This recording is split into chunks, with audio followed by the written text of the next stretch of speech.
MLA Kaushik Reddy నోరు అదుపులో పెట్టుకోవాలి. కాంగ్రెస్ ప్రభుత్వంపై నోరు జారి మాట్లాడితే కాంగ్రెస్ పార్టీ ఊరుకోదని హుజరాబాద్ నియోజకవర్గ ఇన్ఛార్జ్ వరితల ప్రణవ్ అన్నారు. కరీంనగర్ జిల్లా జమ్మికుంట పట్టణంలోని పీసీసీ సభ్యులు పత్తి కృష్ణారెడ్డి, వ్యవసాయ మార్కెట్ మాజీ చైర్మన్ తుమ్మెటి సమ్మిరెడ్డి, కాంగ్రెస్ పార్టీ నియోజకవర్గ ఇన్ఛార్జ్ ప్రణవ్ విలేకరుల సమావేశం ఏర్పాటు చేసి మాట్లాడారు.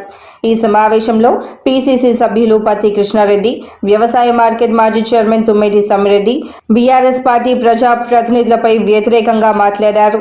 ఈ సమావేశంలో కాంగ్రెస్ పార్టీలో చేరిన కౌన్సిలర్లు రవికంటి రాజ్ కుమార్, భిక్షపతి, సారంగపాణి, పోనగంటి మల్లయ్య, రాజయ్య, దిడ్డి రాము, కాంగ్రెస్ పార్టీ నాయకులు ములుగురి సదయ్య, సుంకరి రమేష్, పూదలి రేణుకా శివ, గూడెపు సారంగపాణి, రవీందర్, వెంకన్న, పింగళి రాకేష్ తదితరులు పాల్గొన్నారు. కాంగ్రెస్ ప్రభుత్వం వచ్చిన తర్వాత ఈ జమ్మికుంట మున్సిపాలిటీలో జరుగుతున్నటువంటి అవినీతి, చైర్మన్ చేస్తున్నట్టు అవినీతి, అదేవిధంగా ప్రభుత్వ జీవోల్ని ఆసరా చేసుకుని ప్రభుత్వ భూముల్ని కొనగొడుతున్నటువంటి కొంతమంది కౌన్సిలర్లు కొనగొడుతున్నటువంటి అవినీతిని, ఈ మున్సిపల్ కౌన్సిలర్లు ప్రజల చేత ఎన్నుకోబడినటువంటి 30 మంది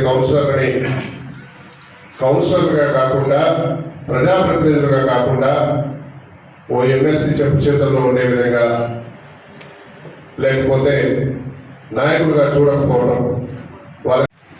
బీజేపీ నాయకులు, టీఆర్ఎస్ నాయకులు ఏమంటున్నారు? ప్రభుత్వం కూలుతుంది, మేము రేపు వేరే ప్రభుత్వం వస్తుంది, కేసీఆర్ ప్రభుత్వం, కేసీఆర్ సీఎం అవుతుందని చెప్తున్నాం. మరి జోబు చేస్తున్నారు. మరి వాళ్ళకి సమాచారం ఉన్నప్పుడు మరి సమాచారం ఇవ్వాలి కదా, బయట పెట్టాలా కదా. చుట్టూ మాట్లాడుతూ ఊరుకోరు. ప్రజలు ఇప్పటికే బుద్ధి చెప్పిండ్రు. ఇప్పటికైనా బుద్ధి తెలుసుకొని మరి ఎందుకు కూడా కొట్టిండ్రు, రాష్ట్ర ప్రభుత్వం ఎందుకు రాలే అనేది ఆలోచించుకొని ప్రజల పక్షాన నుండి సమాన్ పెట్టి ఈ 60 రోజులలో మీరు ఇచ్చిన హామీని నెరవేర్చలేరు, ప్రజలను నిలదీయాలని చెప్పి స్థానిక శాసనసభ్యులు కానీ వినోద్ కుమార్ గారు కానీ మాట్లాడడం జరిగింది.